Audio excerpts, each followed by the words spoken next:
Today on 7th Circle Gaming, all is definitely not quiet in the Great War Western Front, and after a bit of full disclosure, we'll take a look at a couple of screenshots. And of course, you're welcome to pause the video here and read through all of these, or if you'd prefer not to, we'll move right on to those screenshots. The Great War has three main portions, and what we're looking at here is the first of those three. That is the overall strategic map. We'll also talk a bit about the user interface. The settings menu as well as a quick reference tab are located in the top left-hand corner. At the top center of the screen we have what in other games might be termed the ticket counter, but here is called national morale. At the top right-hand corner of our screen is the objectives menu. Then, moving down to the bottom left-hand corner of our screen are the economic indicators, something of an unusual place for them. The game has three separate currencies that players will need to pay attention to. Those are gold reserves, research points, and supply levels. At the bottom right-hand corner of our screen is the Next Turn button in its pretty typical location. The user interface is very minimalistic, leaving the majority of the screen real estate available for rendering the in-game world. And what we're seeing here looks to be a not overly realistic, but not unrealistic map of Western Europe in approximately December 1914. Now then, in our second of three screenshots that we have for you today, we're going to be looking at the battle interface. Now, the settings menu is in its same place as it was before. It's in the top left-hand corner, and at the top center of our screen is the Start Battle button, although once the game actually starts, players won't see that. At the top right-hand corner of our screen, we have the mini-map, and one thing that we would draw your attention to here is that this game really has at this level something of a real-time strategy and tower defense game combined, in that there are a total of two or around 6 different points that players will want to try to capture or defend. Here labeled Alpha, Bravo, X-Ray, and Yankee, with 2 command headquarters in between. At the bottom left of our screen, we have the Deployables menu, as well as the economic indicators. At the bottom center of our screen, we have the specialist commands available when players select a specific unit or overall options. One last thing that we would draw your attention to, and we're going to reiterate a bit later, is that the game world looks to be influenced by other games of the real-time strategy genre. And with that, we now move on to our third major portion of the game, which players are probably expecting if they're familiar with this type of game. That is the research tree. There are 6 areas that players can invest their research points in, some of which will benefit players that are more interested in playing through the game as a hex-based strategy game, and others are more geared toward playing through the game as a real-time strategy game. Players are going to want to pay attention to that and be aware of what their play style is. So then, with all that said, we move on to our first proper chapter, which is, as always around here, Immersion. And here the game has earned a 7.25 out of 15.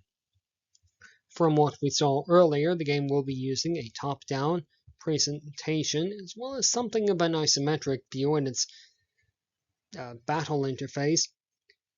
The art style seems to be influenced by any number of different real-time strategy games. Here we've singled out Age of Empires, although Rise of Nations, or any number of other ones could equally well apply. The game will use player agency to get players invested into the world as well, this taking the form primarily of player choice, shaping the development of their faction, as well as the outcome of the First World War as a whole by extension. The game will use challenge to get players invested into the world, this taking the form of statistics management, and there are several statistics that players will want to pay attention to. And there's also the real-time strategy or tower defense style combat to provide additional challenge. Finally, and least of all, there is audio. The game will provide players with period-appropriate music on certain screens, but not necessarily all of them. There are appropriate combat noises, and all of the units will have appropriate on-click speeches based on their national character and in their national language. And one last point to make here is that the game is very inclusive of the factions that participated in the Western Front of the First World War. So it's not purely French, British, and German. It includes French, Belgians, Anzacs, Indians, and Canadians. Of course, there are no Ottomans, and there are no East Asian Work Corps, because they don't participate in combat, but it does reach the level of more completeness than other games would have. So then, we do want to move on to difficulty. And this one is somewhat difficult with a game like this. However, based on what we can review, with any level of objectivity, the game has earned a 7 out of 15. The user interface is very reasonable and easily understood after a quick tutorial. The game has only basic difficulty settings that don't necessarily accurately describe how they're going to impact the gameplay. However, it certainly seems that the difficulty settings and the difficulty of the game overall and how they contribute is meant to communicate a lesson about the First World War to the player. So, since that has a development purpose, we can't necessarily count it for or against the game as difficulty. So, the game has earned a 7 out of 15, mostly for the lack of completeness in the difficulty descriptions. Now then, let's move on and talk about the lasting appeal of the game. In lasting appeal, the game has earned a 5.5 out of 15. The game has 3 single-player modes: Campaign, Historic Battles, and Skirmish, and the Multiplayer Game Mode. There is only at present one substantive DLC, although with such a limiting title as the Western Front, we don't expect there to be much more than cosmetic packs available. The game does not have any mod support through any site that the game can be purchased from, and does not require editing of the in-game files. Players may choose to retry the game on a higher or lower difficulty setting. Obviously, there are 2 factions to choose from, the Central Powers and the Entente Powers. The game provides 2 starting periods, 1914 and 1916. Although that really just means that certain technologies are going to be pre-researched. The player can play through the game as purely a hex-based strategy game, purely a real-time strategy, or any combination of the 2. Some technologies, though, will only affect the real-time strategy battles, and some will only affect the hex-based strategy level of the game. So players should be aware of that. We do believe that the player needs to be at least somewhat interested in the subject matter if they're going to get the most out of the game. So then, with all of our chapters covered, let's compile everything into the overall score.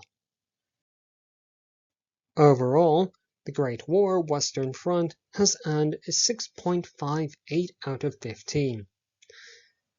The game is very challenging, although this could be for the story purpose of educating the player about how difficult the First World War was. Even a minor victory could mean the cost of thousands of lives lost. The game does have the turn-based and real-time strategy gameplay, of course being on the campaign or the historic battles, etc., etc. There is a very limited scope for expansion, so probably if they are going to continue with the series, there would be a Great War Eastern Front, Great War Middle Eastern Front, rather than any DLC for this. Now then, on to a couple of highly subjective statements, so please have your grains of salt ready. We do believe that the game is trying to make a point about the First World War. As we said earlier, it's trying to illustrate that even the smallest victory came at the cost of thousands of lives. And that the war was in no way easy, and the outcome in no way certain. Winning the campaign and seeing the final cutscene for that particular faction really significantly reduces the player's desire to continue playing through the game. Even the historic battles don't bring much to it overall that we've found. Restarting in 1916 does change things a little bit, but not significantly. We do believe that there is an optimal strategy based primarily on whether the player is going to play through the campaign primarily as a real-time strategy game or as a hex-based game. So, in general, unless the player is really interested in being reminded that the First World War was very difficult and cost hundreds of millions of lives to win, this one is certainly one that we feel in our highly subjective way can be given a miss. And with that, that's all there is to say about the Great War Western Front. Thank you very much for watching all the way to the end. If you did, do all the other YouTube-y things, and we look forward to seeing you on our next video. Thank you and goodbye.